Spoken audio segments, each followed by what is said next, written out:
most intense, thrilling, electrifying sport on the planet. Mixed martial arts. You've been looking for the definitive podcast to call your new home to hear everything about it. The search is over. This is the MMAnomaly Show. No filter.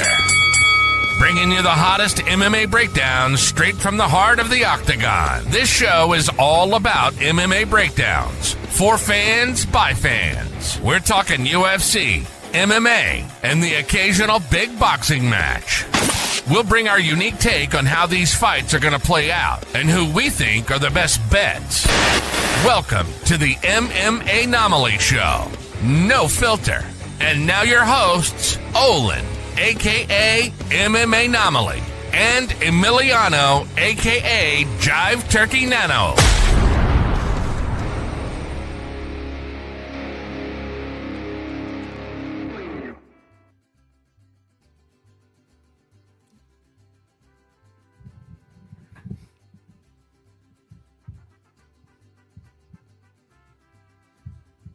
Welcome back, fight fans, to another exciting episode of the MMAnomaly Show. I'm not sure why it muted me on here. That is so weird. It's not supposed to do that. Anyways, welcome back to a very exciting show, guys. It is the end of the ESPN era, and what better way to start off the show than with some technical difficulties, which, hey, the ESPN era was full of. So, you know what? Maybe I did it on purpose. But probably not. Just making sure you guys are all locked and loaded, paying attention, right? Glad everybody's already locked in here. Grimy, I thought I had gone deaf. Sorry, brother. I didn't mean to do that to you. Thank God the ESPN era is over. I missed the Spike TV days. The Spike TV days, Grimy. Don't date yourself like that, brother. Oh, man. The golden era. Hey! I was gonna make a really bad joke, but I'm not. Hey. I stopped myself. Hey, Lord of Pies, how you doing, man? Hope you enjoyed that final card of the ESPN era. Oh man. As Foghorn Leghorn would say, it was the best of times. I'll say it was the worst of times. Right? I mean, the best of times in the fact that, look, this sport started off on like Facebook streams for the early prelims, right? We got those on ESPN. For the last, 6 years? It's pretty sick. Yeah, it's been a fun ride, brother. They've come a long way. Thinking about the early days when they didn't know if they were going to have a future. It was illegal in some states. To see where it is now on the global stage, the biggest of stages, and potentially in the White House, and now on Paramount Plus. No more pay-per-views. I think everyone that has ever been a fight fan in general started with the boxing days and then transition into the UFC, but no more pay-per-view model at all is definitely a breath of fresh air, and hopefully we'll get a lot of new users, which is what it's really all about, growing the sport and to keep on going, as we like to say around here. So let's go. I couldn't have said it better myself, Nano. I truly couldn't have. Ladies and gentlemen, give it up for Nano, the man with the plan, the man with the most. Oh, gosh. I mean, this comment really hits home. You know, Brito is so disappointing as a fighter. Man. I just, I kept looking for the power and the finish. And I was looking like, where are you? And I'm so sorry. We probably shouldn't have bet on that fucking guy. But we did, and it's okay. Not the best week to end the ESPN era for our bets, but I will tell you, last minute, right as she was walking out, I decided to put 2 units on Jamey-Lyn Horth, turned it into 6. Not a bad play. Was a very exciting fight for me. I mean, especially to start off the card, But we're not going to start there. We're going to end there, folks. We're going to start off at the very top of the card, as we have for the past handful of episodes.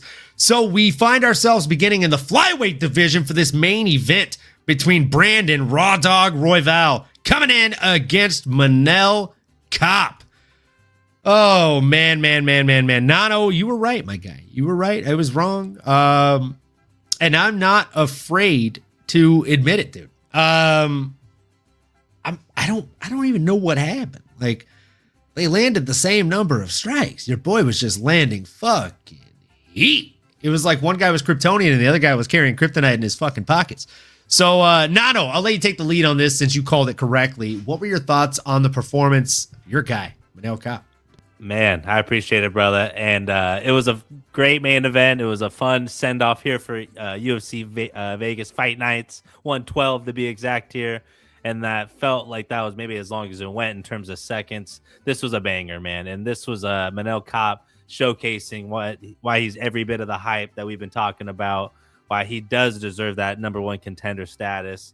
And I know someone would say he's not happy. No, thank you to that, because he also wants that crack at the champion Joshua Van. But I'll tell you what, when you do something like this to a Brandon Royval, who, if I'm not mistaken, beat a Tatsuro way back when, you play a little bit of MMA math. That's the type of shit Dana likes to see. That's the type of shit I like to see. And it's unfortunate for the Raw Dog himself. I am a big fan of Brandon. That's no doubt about that. Not questioning his grit and how badass of a dude he is. But Manel's got some power, right? That's the moral of the story. They both, like you said, went tit for tat. Both landed about the same amount of strikes and was probably going to go on to be a absolute banger. But the only thing that was banging was Brandon's head off the canvas, because Manel Kape just put some mean power on those. And again, I think it's just his violent nature, his IQ, his pedigree. He has a lot of experience. He's been on the big stages, and that power translates, man. Love to see him versus Joshua Van. I think it's just pure violence. I don't think we'll see a takedown attempt between either of those guys. Backyard brawl type status. That is probably the funnest matchup to make, and using some recency bias. And again, you do something special, you get the special nod. That's kind of the path we've typically seen, but a lot at stake, a lot to look forward to here for the division with the new crown champ. But man, Manel Kape stole the show here in Vegas, man. That was if we're playing the roulette table, that was like hitting the green.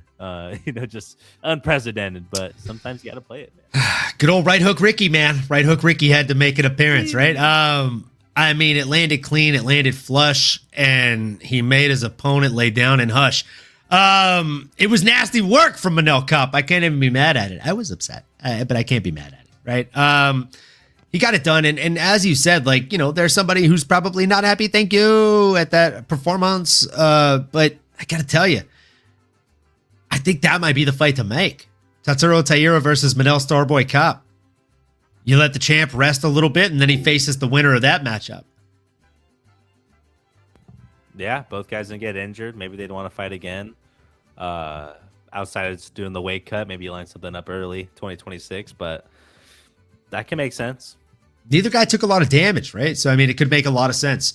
And if it makes dollars, it makes sense. And, I mean, outside of that, I don't see Manel Kape leapfrogging Tatsuro Taira as the new blood out of Japan, where we know UFC really wants to push getting a champion to get that other, other nation sucked into the UFC, right? They know that they're diehard MMA fans, but they're into the one championships of the world and the Risens of the world. Speaking of risen, Useless has risen from the dead. How you doing, brother? Hey, what up? Waving right back, man. I hope you're doing well. Hope you've got all your Christmas shopping done, or at the very least, or almost done. And man, happy holidays to you and the family, my guy. Home stretch indeed. God, Holly jolly. Can't wait to finish this next week of work. Hey. Facts, man. Busy times, busy season. And with that being said, Nano, I mean, like I said, there's... I do want to say real quick, you did mention you can't see it, but it did happen. Manel is the number 2 ranked flyweight of the world. Tatsuro Taira is number 3. So that might be indicative of what we're going to see here in the future. Just saying, brother. I hate to piss and call it rain over here, but it is what it is, man.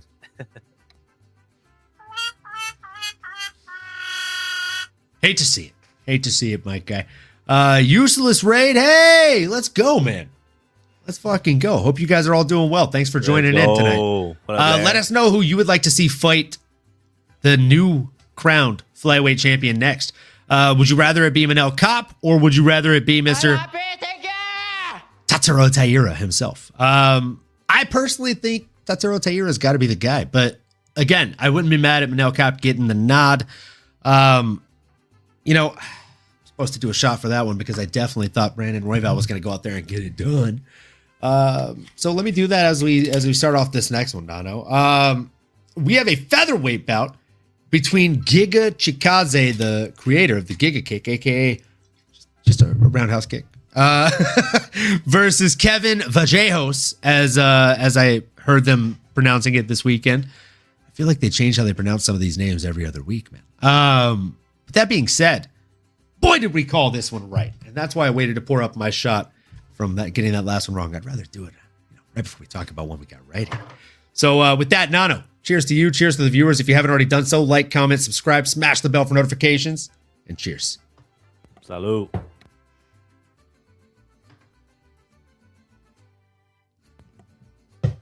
Giga. So, sheesh.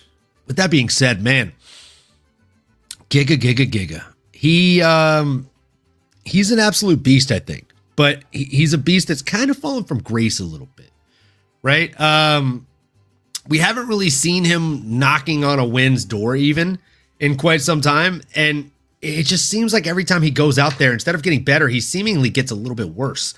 Again, I'm a big fan of his, but I just think that he's regressed instead of progressing in the sport. And when you're being fed to young, hungry lions like Kevin Vallejos, dude's an absolute beast.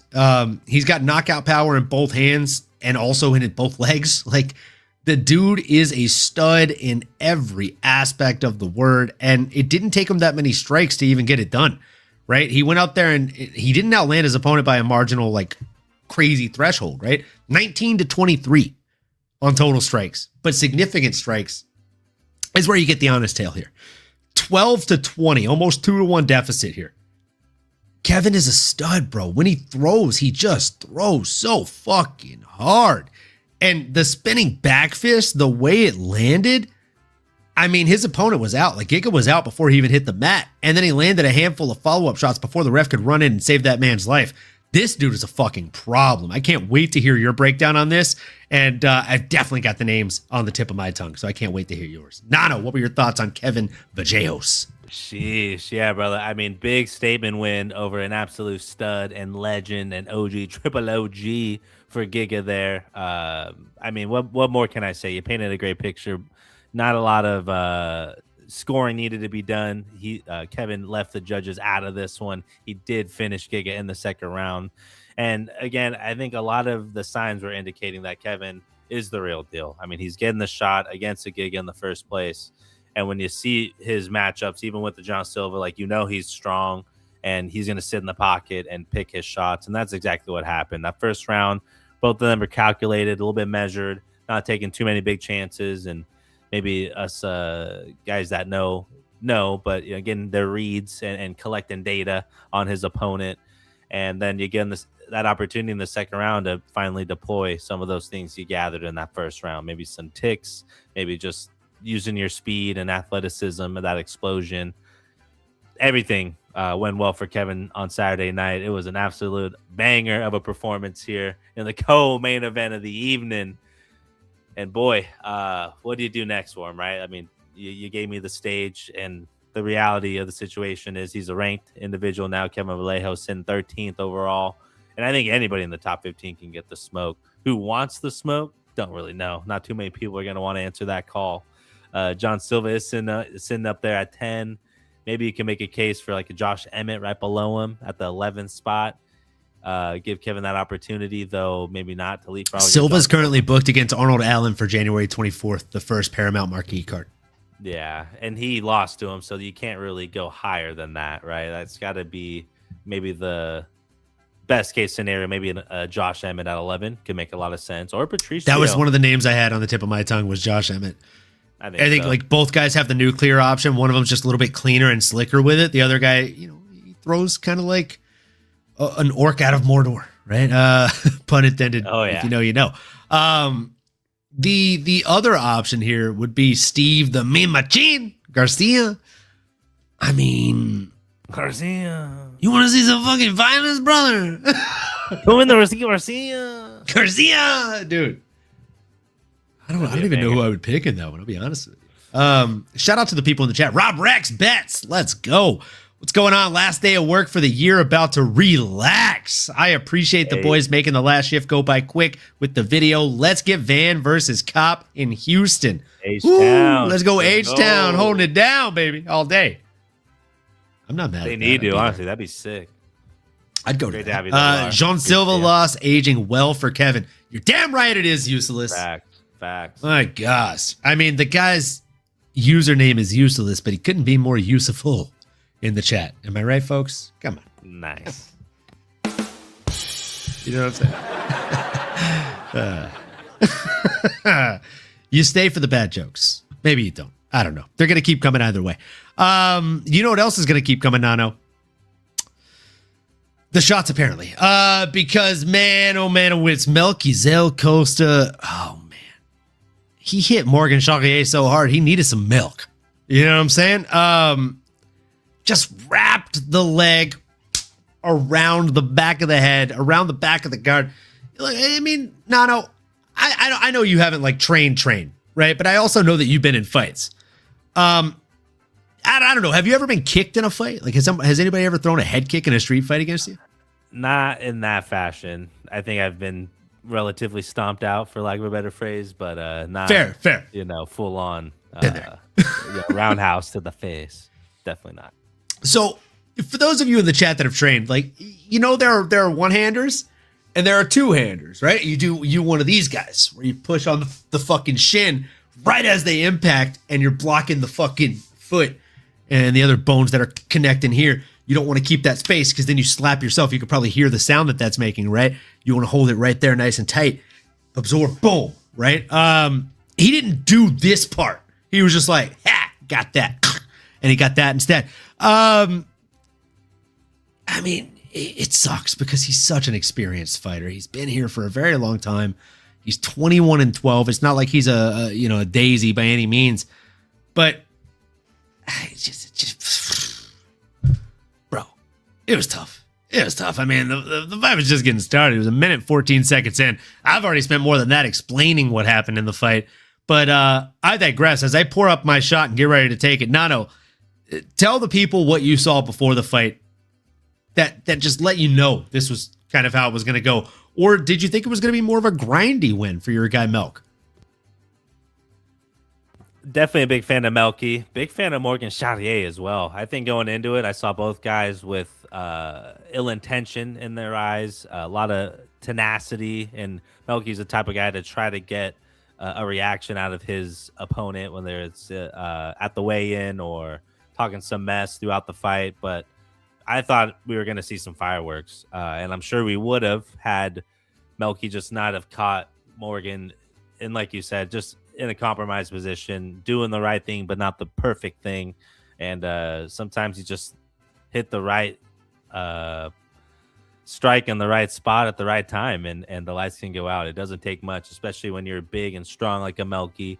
And I think that's the thing we were talking about prior to this too, is we know he's been getting better on the striking game, but if you were to tell me someone was going to get a first round, head kick knockout, I don't know if I would have guessed it was going to be Melky. I probably would have said, oh shit, Morgan's going to, do some crazy shit and get a $50K bonus because of it. But nope, it was our boy Melky. And I think, again, it just complements his skill set, his tenacity. Like I said, again, he's violent, man, and he wants to go out there and put a hurting on his opponents. And this was just another showcasing of that.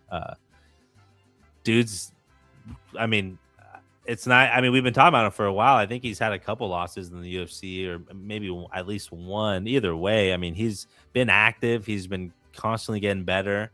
And it's one of those things like, hey, you put a new test in front of him and he's figuring it out and getting it done in exciting fashion. What more do you want from someone like that? I mean, is he ready for a top 15er? Frankly, I think so. I mean, I'm looking at the division now. We were just talking about it, Kevin Vallejos. I don't know if that's... You got to read this comment real quick, man. Oh, let's do it. Lazy Bay, what it do?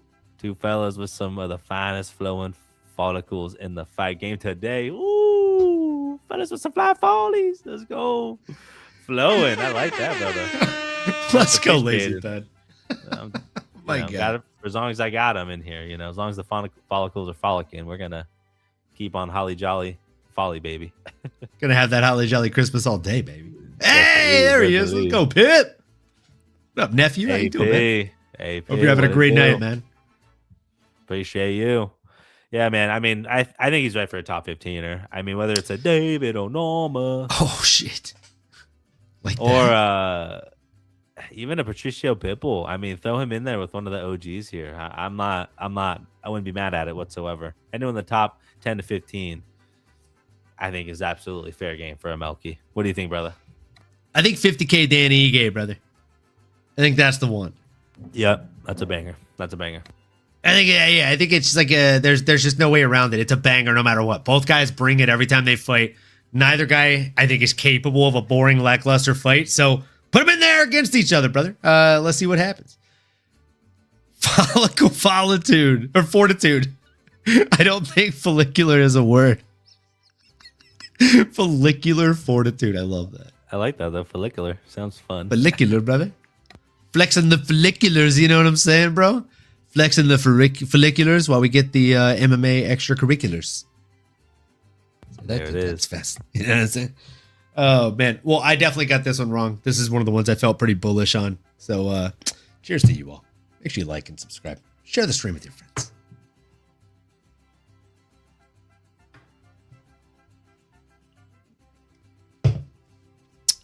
Man. And with that, we move on into the catchweight division. That's right, folks. It was a catchweight bout between King Bobby Green coming in against Lance Gibson Jr. For those of you that don't know, son of Lance Gibson Sr., who fought on, I believe it was like UFC 24 and UFC 32 or something like that. Either way, his dad fought on a couple of UFC cards back in the like Mesozoic era of the UFC. And this guy has fighting in his blood. His mom is also a former Bellator champion, so he's got that as well. But you know what King Bobby Green has? No, about 5 times the number of professional bouts. And he showed it. I just want to say this. I'm going to keep my breakdown on this one very, very short, very, very sweet. This was 3 rounds, 15 minutes of reasons as to why you should really appreciate fighters like Bobby Green while they are here. Right? Bobby Green is a gangster in every facet of the word. Win, lose, or draw, he's always going to fight exactly as you expect him to fight. He's Bobby Green, right? Hands down, at his fucking hips, just walking forward, bop, bop, firing from the fucking hips, not knowing where he's going. The dude is an absolute fucking snake in there, the way he strikes. You don't know where anything's coming from. You don't know which direction it's going to come, and it makes him a tricky fighter. So we should really appreciate fighters like him that risk it for the biscuit, leave it all on the line every time they make that walk. And this was a stunning performance for him. I almost wish he'd hang up the gloves on this one because I don't think you can script a better performance to walk away on when you're a Bobby Green, a King Green at that. I don't know, Nano. Like, what were your thoughts on this? What stood out to you? What was it? Just vet versus noob here, or does Bobby Green go on a run after this? Man, yeah, a lot to take in on this one. It was a vintage King Green win here, split decision. So I think that kind of indicates to me, and just generally speaking, it was the old bull showing the young Cav some new tricks, right? And that's the thing here.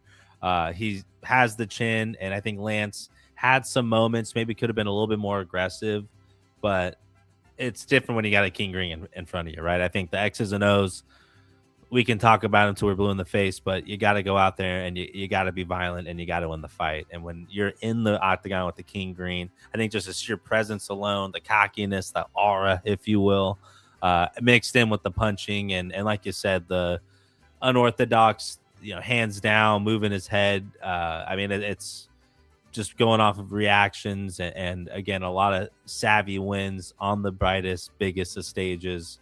So I think all things considered, someone like Lance Gibson Jr., we are still high on. I mean, I think you could look at it and make a case that he's someone that will grow a lot from this learning lesson, or L, if you will. But King Green is still Himothy for sure. Is he going to go on a run, or, should he fight some of the cream of the crop? I mean, I guess he could, right? I don't know if I would love it, if I'm being honest. I think I like the idea when these OGs are fighting other OGs. I know there's one OG that's kind of ranked in his ballpark, but he already has a dance partner coming up. And I was going to say a Michael the Menace Johnson would have been a fun one. But even just like a Diego Ferreira, or, is Jim MF and Miller going to get back in there? Maybe a Rafael dos Anjos. Any of these triple OGs, I'd love to see both of those guys score down. But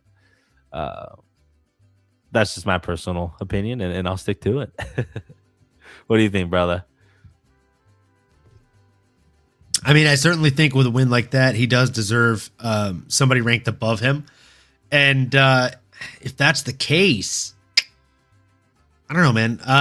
I'd probably say Ignacio Bahamondes.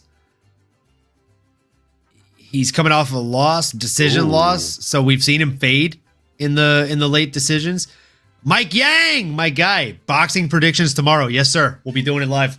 We'll be going over all those boxing predictions. We'll be going through the undercard, anybody that we know. And we'll definitely be breaking down the main event at Ignazium between Joshua and Paul. My goodness. I got to tell you, bro, every time I think of or say the name Ignacio Bahamondes, I don't know why, but I think of...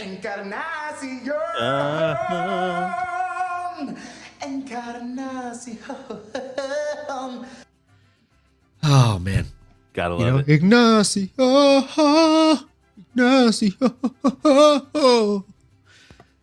How do you not? I mean, it's very close. It's very close. I don't know. Maybe it's a stretch. It's part of me. It's part of us. Let's be real.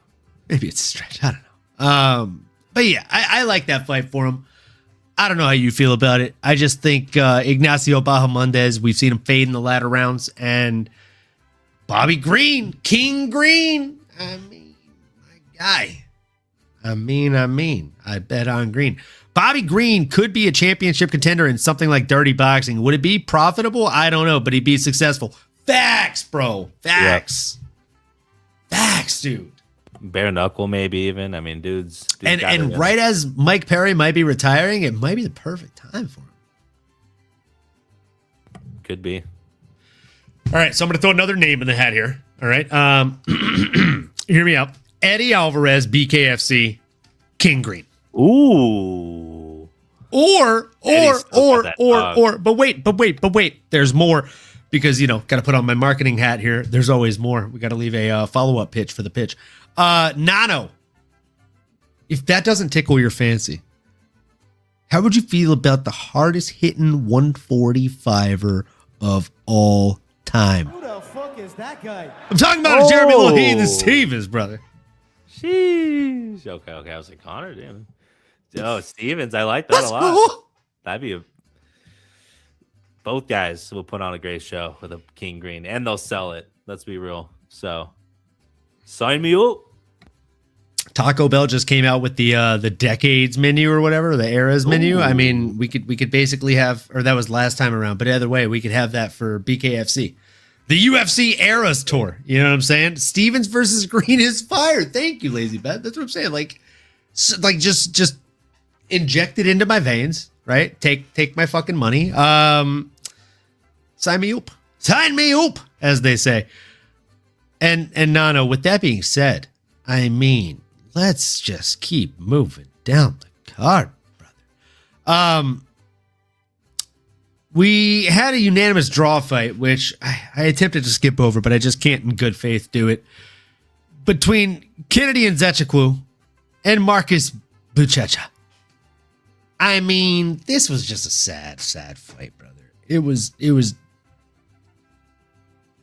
I don't know. I don't care to speak about it a whole lot. I just feel like Marcus Buchecha, I don't know if you did. You know what? Instead of speaking about the fight itself, let's talk about this rant that's kind of gone semi-viral. They talked about it on the Helwani show today as well. Or maybe it was yesterday. Either way, I digress.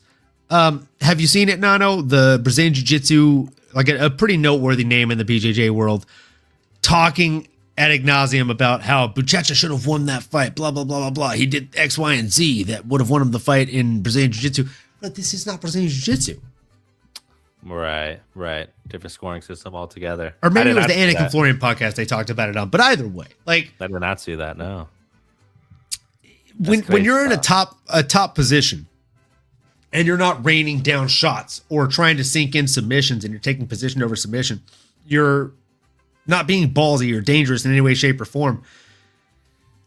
You're not winning the fight. You're not dominating the position or the fight. And more so when you are in top position and then you essentially let a person just get up, like you're not like putting all of your weight on top of them and really pressuring them so that they can't just stand up out of position, a la Derek Lewis, a la fucking Kennedy and Zetrick this weekend. Like, what are you doing, bro? Like, this is it right here. This is all you need to know. Buchecha couldn't submit Kennedy. Let that sink in. I thought Kennedy was going to knock him out. Yeah, crazy.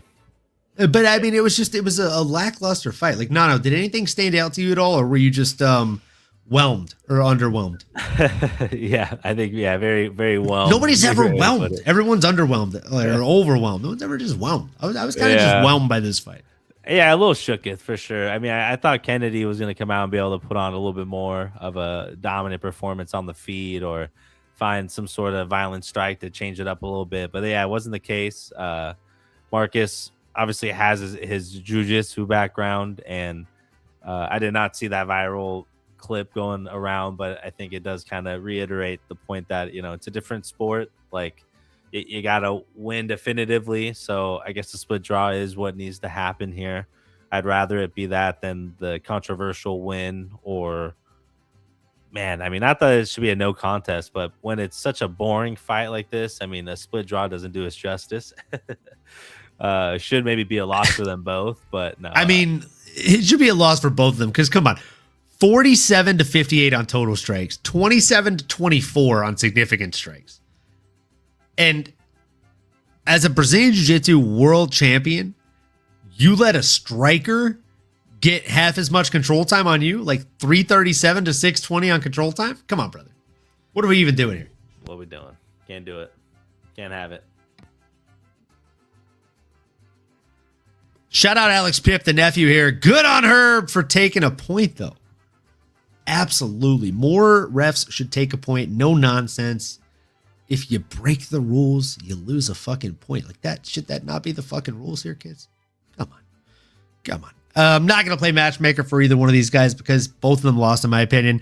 Nano, Yaroslav Amasov, coming in against Neil Magny. I tried to tell you that he was going to go out there. He was going to get the win. And not only that, I told you, I did tell you, Nano. I don't know if you know, but I did tell you. It was going to be inside the distance. What do you know? He did just that in 3 minutes and 14 seconds via anaconda choke. And he looked like a snake in there against Neil Magny, did he not? I mean, it was nasty. Alex Pip in the chat here said, nice anaconda choke from Amasov. Well-rounded skill set from what I saw. I'm definitely excited to see him fight again, as you should be, Pip. We said it last week. I'm not sure if you were here or not in the chat, but the dude literally has fought in the Ukraine war. He went back to his house that got bombed and concaved, dug through the rubble with his like battalion of soldiers and found his Bellator belt and dug that up. So, I mean, the guy's a stud, bro. They actually asked him, like, how do you feel about fighters saying, I'm going to go to war out there, or like, we're going to fight to the death? And he said, I think if you've never been in a war, you should shut the fuck up. Fair. Well said. Well said. It's very pointed. My guy does it on and off the fucking octagon canvas. You feel me, brother? He actually does fight to the death. He actually has fought to the death, and I think he will probably make his way into the UFC title conversation. Now, in the immediate here and now, Nana, what were your thoughts on this fight? I know this is probably your first time watching this guy fight. I know you're not a huge Bellator guy. So tell the people, what stood out to you about this this new character in the UFC? I think it's exactly that, right? The fact that he is a character, he has some moxie, he has a great skill set, and I think that was something that stood out when you're watching the tape and you're seeing him train with the guys that he's training with and the coaches that he has in his corner. I mean, it was certainly one of those things where he might have been their best kept secret. Somebody that, you know, trains well and does all the right things, and like we talked about last week, knowing his story, knowing what true grit and dog and just heroism he has a part of him. It's just he's built a little different, man, and he has that. He had the octagon control, he had everything going for him when it comes to the striking, even though they both were going a bit tit for tat there. That's to be expected. And you got a Neil Magny in front of, he's going to want to try to get you off your game, but no, Yaroslav went out there and got it done. My anaconda don't want none unless it's Yaroslav, son. Pause. Sorry. Talking about the choke. I almost spit my water out. Alex Pip said Amasov versus Dalby. Ooh, I'm not mad at that. I like it a lot. That's farther down the ladder than I was thinking. But Nano, do you have any thoughts? What are you thinking? Ooh, in terms of what's next for Yaroslav, man, I mean, this division is littered with talent. Bunch of big boys, bunch of big dogs. And Danish Dynamite certainly is a good name. Great shout there. I don't know, man. Maybe our boy Mick DeBeck, Orobai. I don't know. I've got 3 names. You got 3? I got Mick DeBeck, I think, is my first shout, and then I like that shout. Maybe a proper Mike Malott. I don't know. I know he's kind of trending farther north. Nah, I'm gonna take that one back. Lazy Bed always coming through with the insight. I need to get like a like news button soundboard. Interesting insight. This fight nearly didn't happen. Nevada State Athletic Commission, for those of you that are intuitive or in tune to it, NSAC, tried to pull it last minute. Some kind of deal was worked out behind closed doors at the office in the Apex. That's why the bout was pushed to the feature prelim spot instead of on the main card. Needed to buy it a little extra time to iron things out. Or, pushed up on the card. Wow. Huh. Interesting. That is definitely interesting insight. Nano, I'm not mad at the names you said, but I got to tell you, I want to go higher up the ladder here, brother. I do. I truly do. This guy's a former Bellator champion. He's got the story. He's former champ out of the Ukraine. We don't have any UFC champs in the Ukraine, right? So it's a good reason to push him into the top 15. I got 3 names here: Stephen Wonderboy Thompson, Leon Rocky Edwards, or Gabriel Bonfim. Ooh. Murder after murder, my brother. I 2 like out of 3 of them are coming off of losses. Yeah. One of them coming off of 3 losses.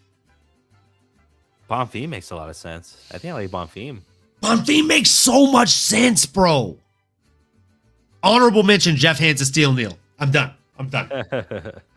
You're just throwing him right in there. I told you there's a litany of dogs in this division, but I like that you're throwing him in the mix, man. I think he's definitely deserving and would fare well. Gotta have to break it down a little bit more depending on his opponent, but boy, he's entered the chat, if you will. He has, man. Alex Pip said, I still think we need to build these guys up slow. Pip, look, I'm usually with you, right? I constantly talk ad nauseum about the Icarus effect and, flying too close to the sun too fast and then plummeting down just as fast, right? But this guy's been here. He's not new. Hey, Lord of the Flies, how you doing, man? Hey. My guy, this is the second comment you left, and both of them have said hey with extra Y's. I love you, dude. Oh, man. Zesty. I like it.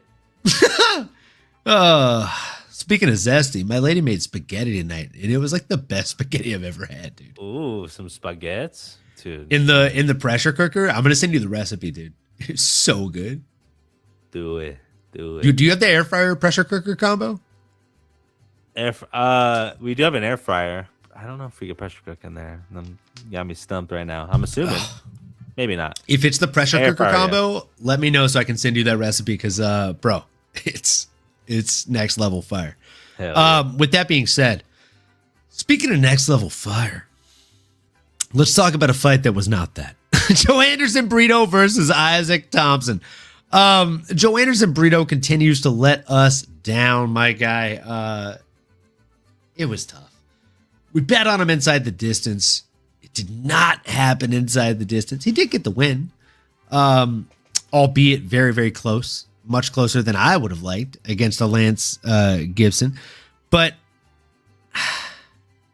or sorry, Isaac Thompson. I don't know why I said Lance Gibson. Fucking Lance Gibson Jr. Like, who that? Still on my mind from earlier. I mean, look, Joanderson Brito was supposed to go out here and make it look fairly easy. Instead, he made it look fairly competitive. 4-8 on takedowns, 66 to 127 on total strikes. By the way, Isaac Thompson landed more strikes and less takedowns. And 21 to 33 on significant strikes. And that's because Joanderson Brito simply throws everything and the kitchen sink. Those any strikes.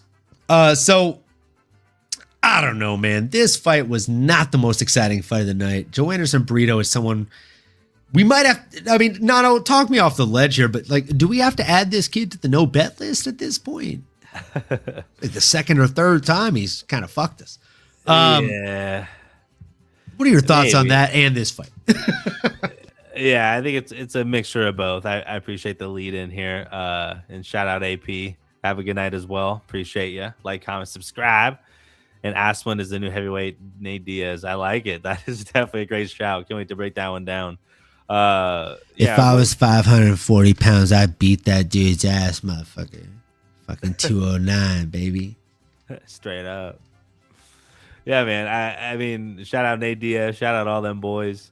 Yeah, you know, I think Joanderson Brito, he's got his own style. I think just when you look at him, when you see some of his last fights, you just want to see continued violence and dominance and a certain style, you know, when it comes to the striking and putting it all together. But yeah, I think with it's kind of like that Jalton Almeida type effect here with the Joanderson. It's just the amount of takedowns. I know he was landing a lot of them.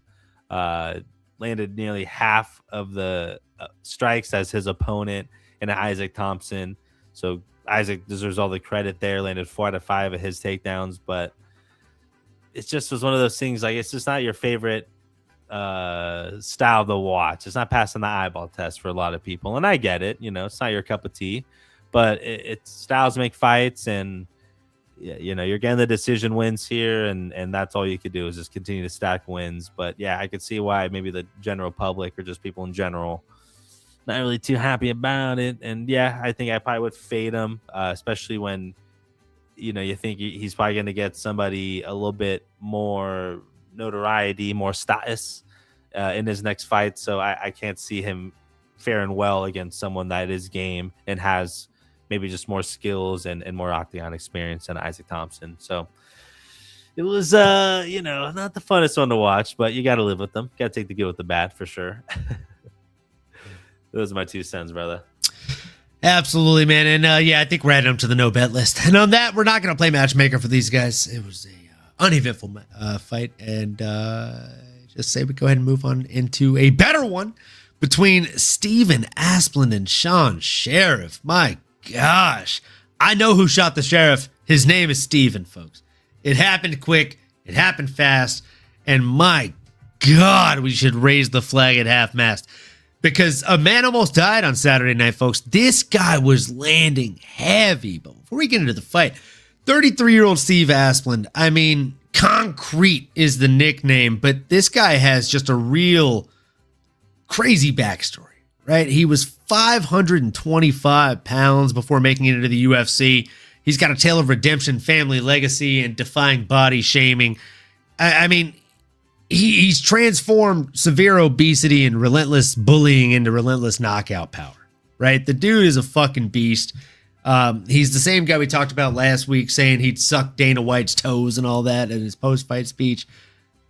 He's a savage, bro. I mean, he almost should change his nickname to Steven the Savage Asplund, because he went out there and just landed heat on his opponent.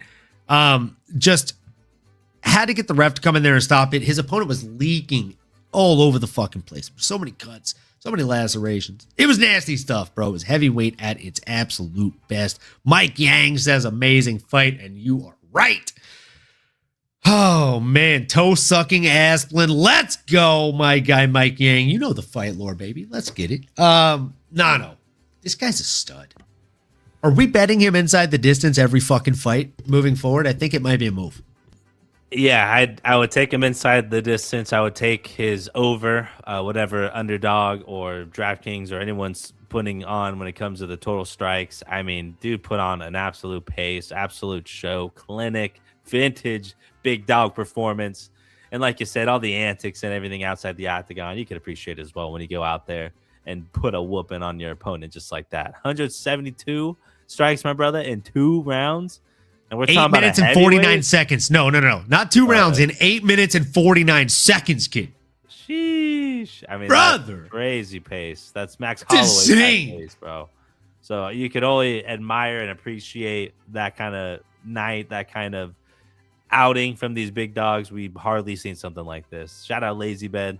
Another second generation fighter. Dad had a solid career, spent time in Bellator. Okay. TSA, little PSA. We like it. LBM. Appreciate you, brother. Let's go, man. WMC. How you doing, brother? How you doing? Come on. Great to have you. Hey, I'll drink to that. Let me pour a shot for WMC. You know what I'm saying? Mandatory. Yeah, Steven Asplund's an absolute dog. He is one of my new favorite heavyweights and might be on my UFC fantasy short list of top ranked heavyweight fighters there, man. I absolutely love what I'm seeing.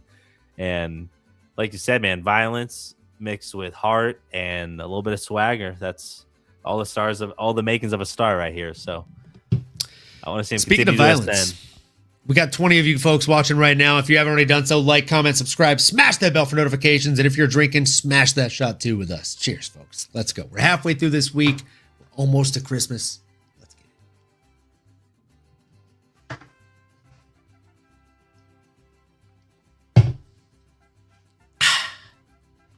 My guy. Now, with that being said, Nano, I'm going to let you take the lead on this because I feel like I've been leading the front a few times here. Do you have any names on the tip of your tongue for young Steven Asplund? Throw him in there. That's all I got to say. Throw him in there. Maybe a Mick Pockin, sitting at 13th spot. Maybe a Walter Walker. Why the fuck not, man? Why the fuck not? Talson Texera. Always Finn, my boy Ty. Never mind.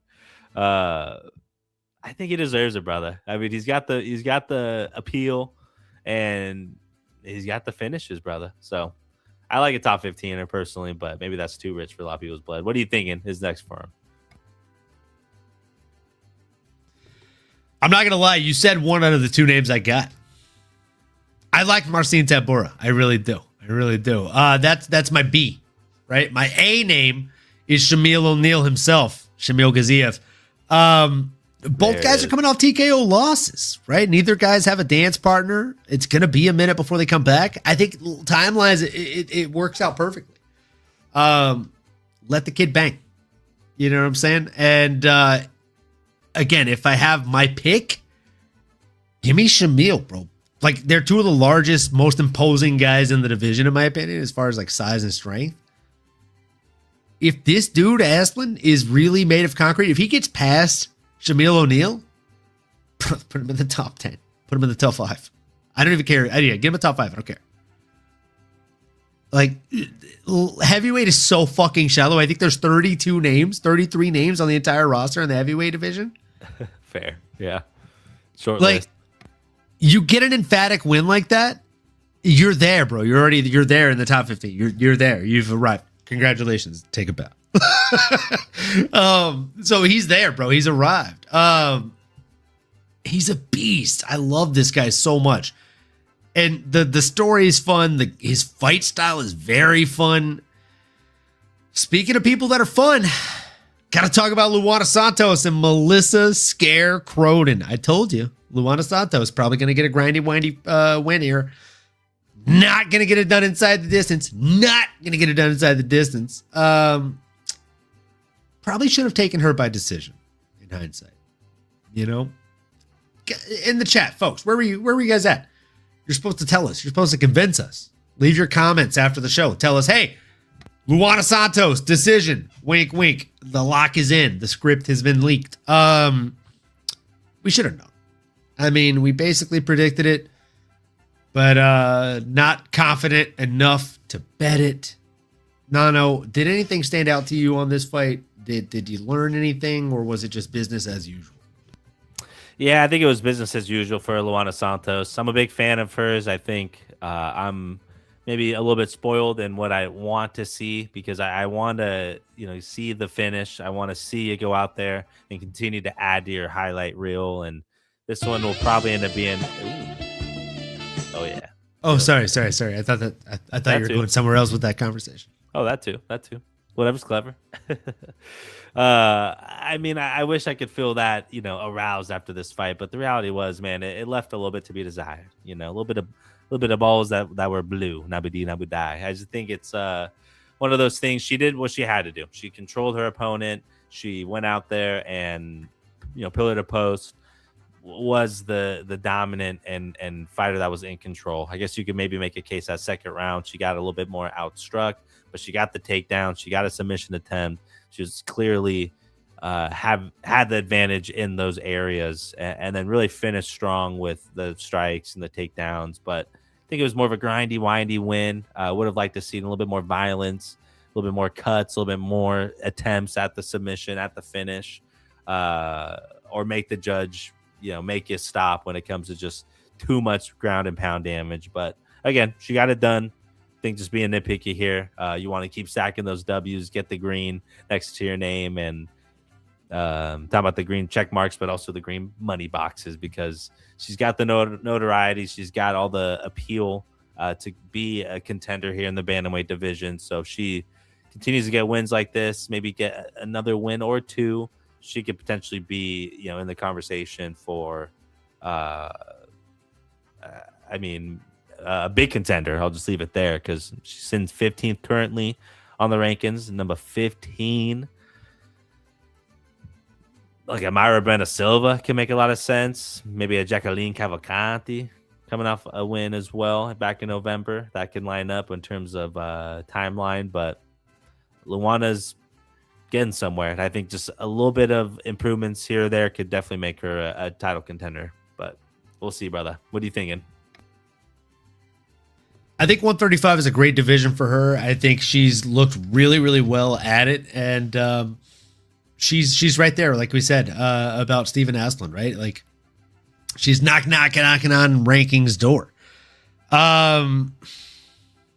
Did Misha Cupcake Tate officially retire? I don't know. We haven't heard much from her lately, huh? Because, if she hasn't retired, that's a fun matchup. If she has, then never mind. Instead, we give her to Ketlin Vieira. I just think that makes a fun matchup for her to break into the rankings. A little Brazil versus Brazil. And I think Luana is pretty primed to win that matchup. She seems very well-rounded everywhere the fight goes. She's strong enough to take the fight to the mat when she needs to, but she's smart enough to leave it standing when she needs to as well. Her fight IQ continues to improve every single time she makes that walk out there. And I mean, look, was this the most exciting fight of the night? No. Was it an impressive win over Melissa Scare-Cronin? Absolutely.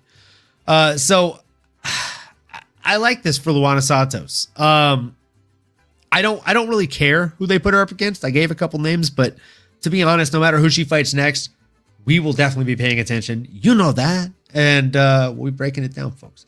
So with that being said, we will go ahead and move into the next fight, which was a bout between Guilherme Pat and Alan Fry. And man, I told you I thought the winner would be Fry, and the lie detector test determined that was a lie. I mean, what do you have to say? This is a heavyweight fight, guys. You know that.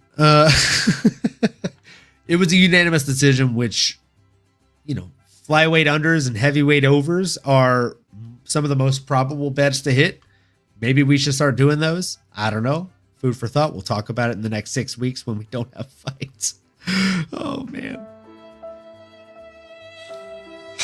Crazy. it's wild shit. We're gonna do Enjoy so the many good filler time. episodes, guys. We really hope to see you here, as excited and tuned into the chat. wish Misha they told retired us once these were the good before, times. said WMC. I need this distraction. You boys are doing important work. WMC, we got you, brother. And I'll check my DMs as soon as the show wraps up, my guy. You understand? I just don't want to be distracted while we're live, but I will check as soon as we're done. Yeah, I mean, look, we knew that Santos was going to come out here and get it done, but we did not know that Guilherme Pat was going to come out here and get it done.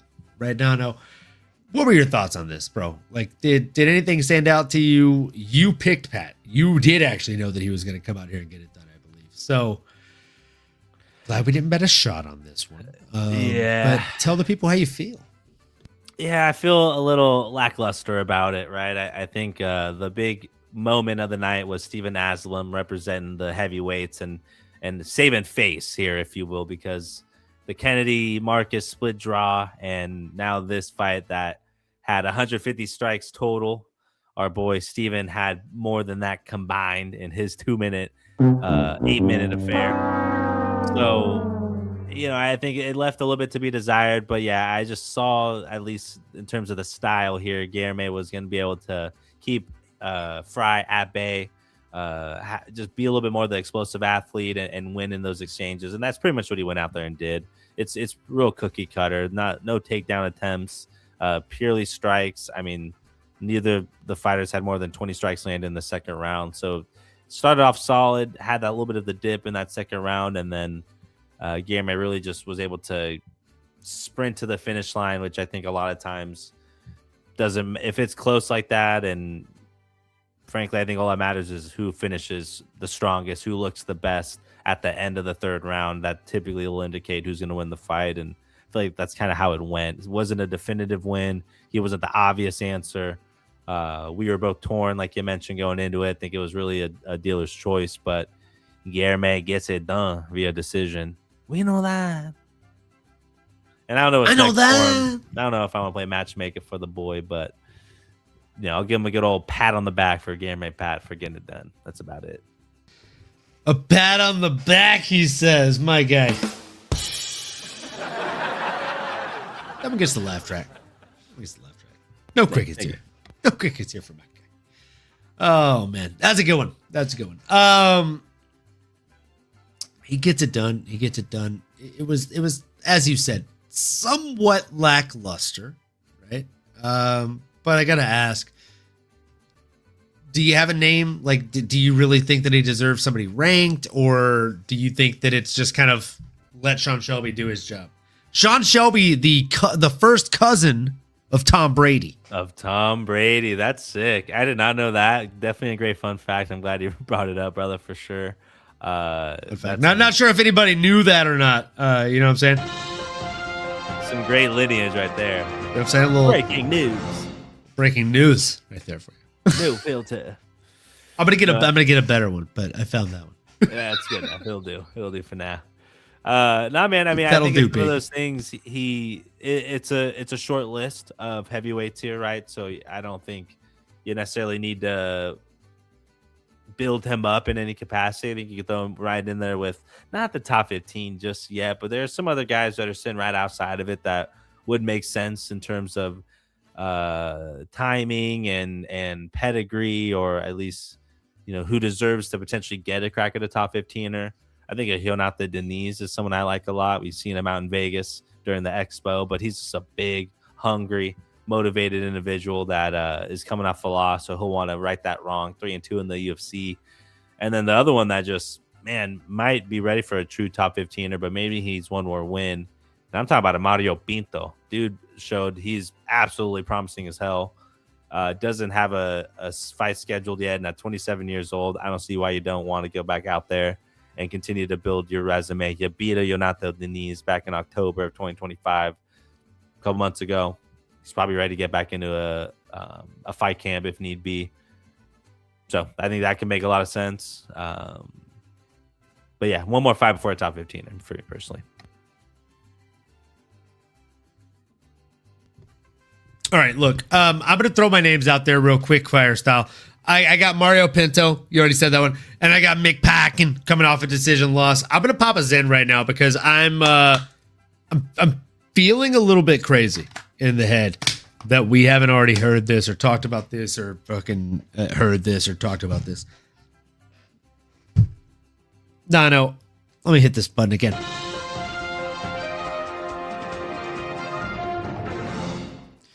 Did you know that your boy Ty Bam Bam Tuivasa has a fight booked? With Towson, I just saw that as we were breaking stuff down tonight for the heavyweights. He's back. He's back. I got the shirt. Let's go. Going to break it out. I'll get an old shoe and I'll clean it.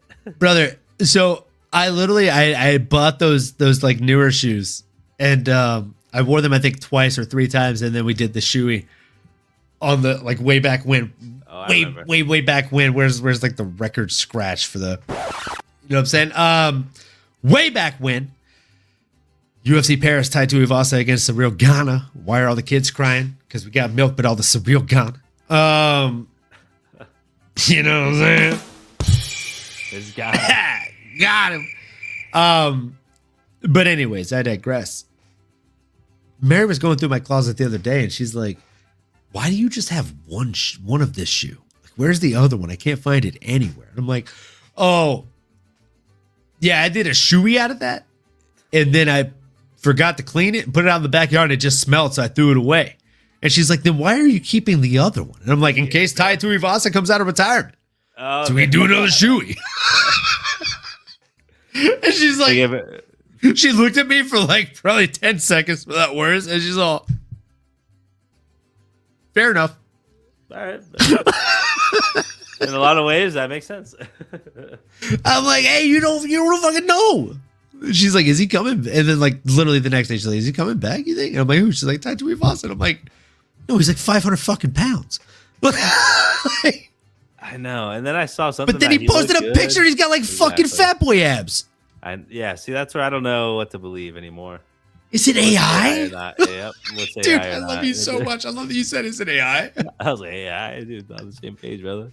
Pretty sure it's aliens, bro. It has to be. Has to be. Oh, man. Speaking of aliens. No, we got to talk about this fight. This women's flyweight fight. You don't have whiskey on the show, but you're gonna have to send me a video of you doing a shot of whiskey on this one later, bro. Because Jamey-Lyn motherfucking Horth coming in against Tereza Razor Blades. Them Razor Blades was looking dull. You know what I'm saying? The Razor Blades was dull. Okay, because Jamey-Lyn Horth came out there and she was trying to take this girl's lunch money, bro.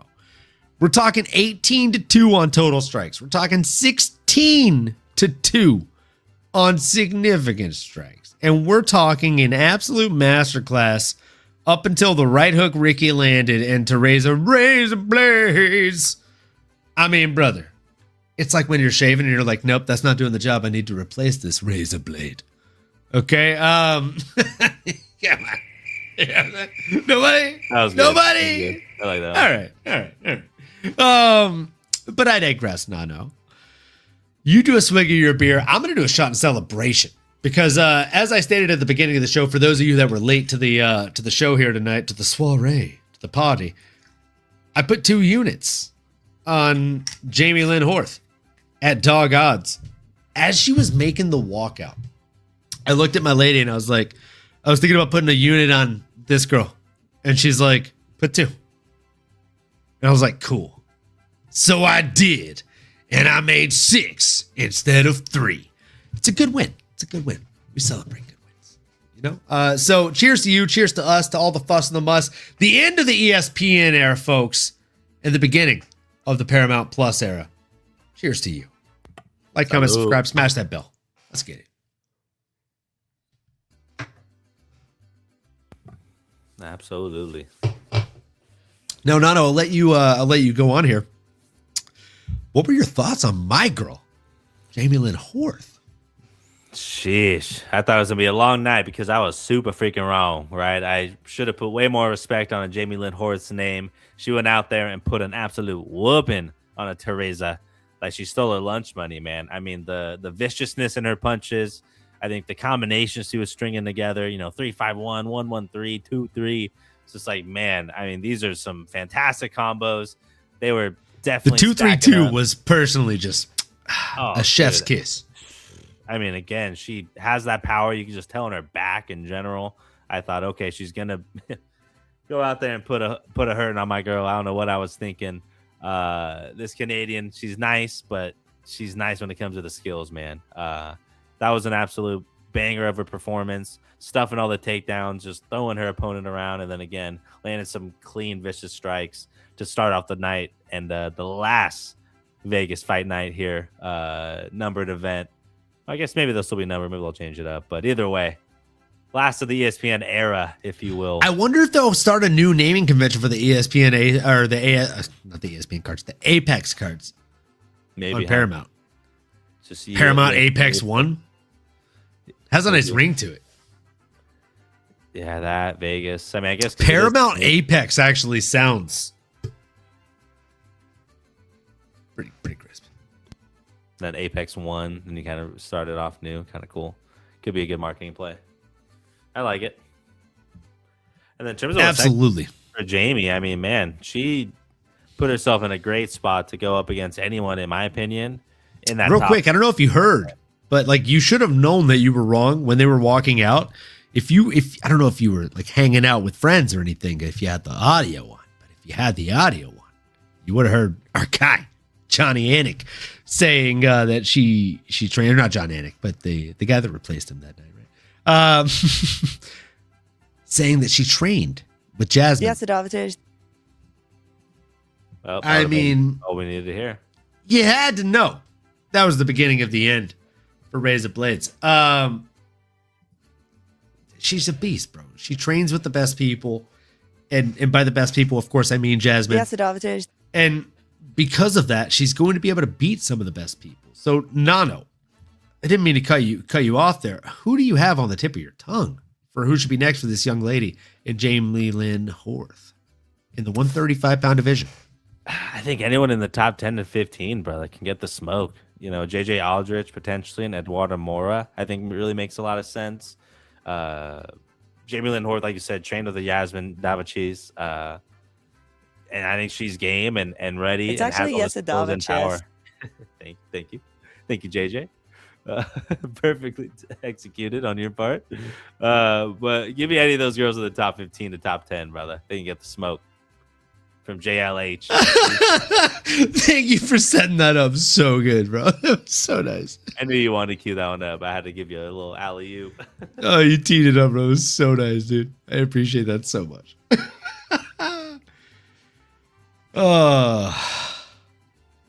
Yeah, I mean, Jamey-Lyn Horth is she's a beast, bro. Like she's again somebody that is in a fairly shallow division. I wouldn't mind seeing her fight like a Josiane Nunez. Right? She's coming off 3 back-to-back losses. Or a Tainara Lisboa, the Thai Panther. She's coming off 2 back-to-back losses, one by sub, one by TKO. So I think it'd be a great kind of litmus test to see where she fits into that kind of top 20 echelon, top 30 echelon. If she gets past one of those people, maybe even a Melissa Scare-Croden, right? Coming off a loss in the very same fight card, ranked a little bit higher in my opinion. Yeah, I think it'd be a fun one. I like it. And with that, folks, we're right over the hour mark, just under an hour 10.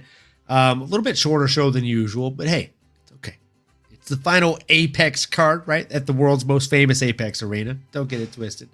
And it's the final card of the ESPN era. We have 6 weeks without fights. So let us know. Do us a huge, huge favor. Whether you're watching it right now, the 20 of you that are watching live, or you're watching on replay, do me a huge favor. Leave us a comment in the comment section below. As soon as we wrap up, refresh it if you're watching live. If you're watching replay, do it right now. Not now, but right now. Let us know what you want to see happen in the next 6 weeks, right? We have no fight cards. What episodes do you want to see? Do you want to see a full episode dedicated to best knockouts? Do you want to see like which anime characters would do well if they were, powerless and just using their martial arts in the UFC octagon.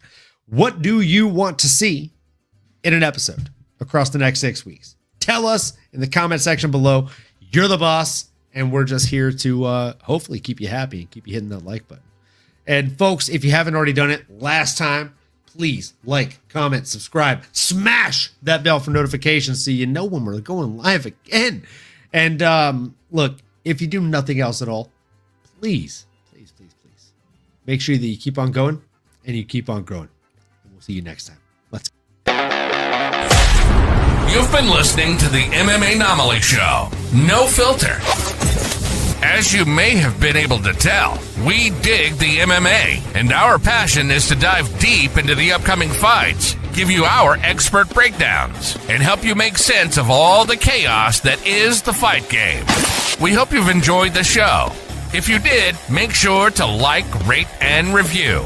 We'll be back soon, but in the meantime, make sure to find us on YouTube, Twitter, Instagram, and Twitch at MMAnomaly. Be cool, and we'll see you next time.